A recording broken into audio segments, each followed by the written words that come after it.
I've realized anything you permit, God permits it. I'm telling the simple truth. Anything you permit. God, how my pastor puts it, that God is an ocean. If you bring bucket, he will not notice. You bring cup, he will not notice. You bring tank, he will not notice. You bring river dimension, ocean will not notice. Ocean will not even know something left.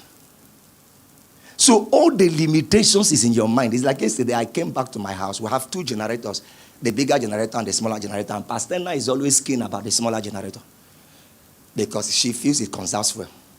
So I came back. The smaller generator didn't turn up. It came up and went off. And I stayed another 30 minutes. I asked them, what's going on? Why is the generator? They said the small generator is not coming on. I said, which one is small? Me, I don't know small or big. Put generator.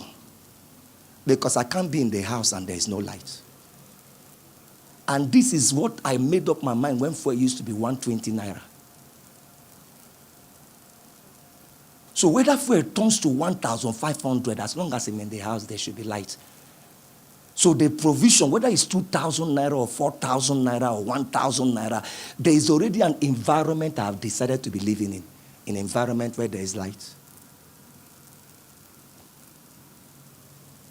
When you are drawing from ocean, ocean doesn't notice. It's your mind that is disturbing you. He supplies all my need. And you are here calculating the need that should be supplied and the one that should not be supplied. And you quote it, he supply all my need according to his riches, not according to my account. And when you finish, you start calculating the one that can be supplied or not. It's your mind that is disturbing you. This church can't look for their 50 kobo as long as I'm here. Not because I'm a man of God, but because I'm an accountant. And so I was coming from that background where my father was an accountant. And now another man has called me now to pay my school fees. And the first time I was about to go to school, I went with my list. We eat a plate of food, 18 naira. 18 naira times 3, plus pure water, 5 naira. And as per, I was writing books for the. As I came, the man said, why are you wasting my time? How much do you need? I didn't know they used to ask somebody that kind of question. Because from my secondary school, how we used to account is a plate of food is easy. How much do you need?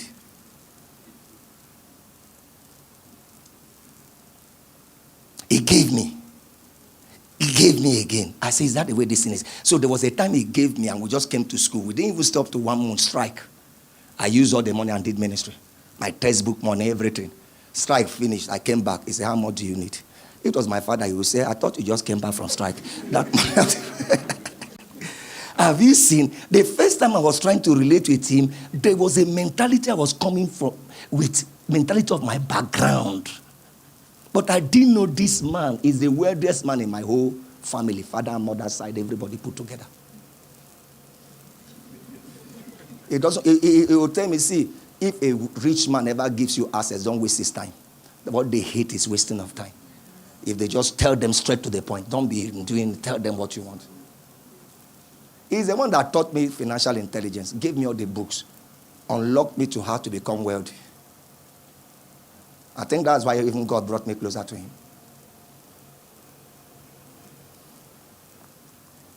It's your mind that is disturbing you. You want to do something. You be here to say God is your help. When I hear Curtis attacked people, I used to wonder when I even were passing on campus. I've told you account of where they wanted to put their generator by our secretariat. I said, this generator cannot be here. They started smoking, brought out, and we're coming. We say, you are going to see. If you can't deal with cultists, you can't deal with occultic men.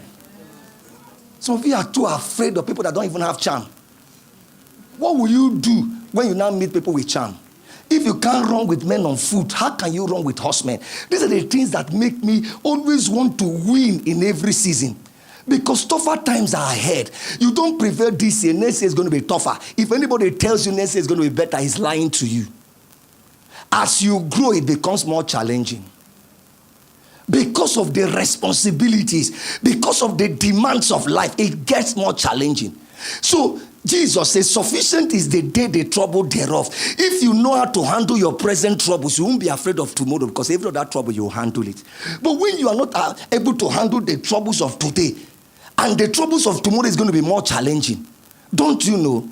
It's more challenging me pastoring now than pastoring when I was in ABSU.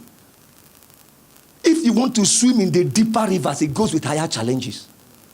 So if you're not able to handle present challenges, how will you cope with bigger challenges?